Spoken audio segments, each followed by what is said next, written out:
નમસ્કાર મિત્રો, મારી ચેનલમાં તમારું સ્વાગત છે। વિદેશમાં વધુ એક ગુજરાતી યુવકનું મોત થયું છે।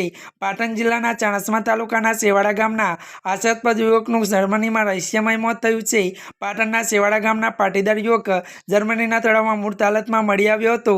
દીકરાના મોતની જાણ થતાં જ પટેલ પરિવાર પર આપ તૂટું પડ્યું હતું। પ્રાપ્ત માહિતી અનુસાર સેવાડાના વતન અને ધંધારથી સુરત ખાતે સ્થાયી થયેલા ત્યારે રમેશભાઈ મોતીરામ પટેલના દીકરા ચિરાગ પટેલનું જર્મનીમાં રહસ્યમય મોત નિપજ્યું છે। ચિરાગ પટેલની આશા લાશ જર્મનીના એક તળાવમાંથી મળી આવી હતી। 5 વર્ષ અગાઉ ચિરાગ પટેલ ત્યારે જર્મનીમાં ઓટોમોબાઈલ અભ્યાસ અર્થે ગયો હતો। 5 દિવસ પહેલા યુવકની લાશ જર્મનીના તળાવમાંથી મળી આવી છે। ત્યારે જર્મની પોલીસે ચિરાગ પટેલના મૃતદેહને પોસ્ટમોર્ટમ કરાવી તપાસ હાથ ધરી છે।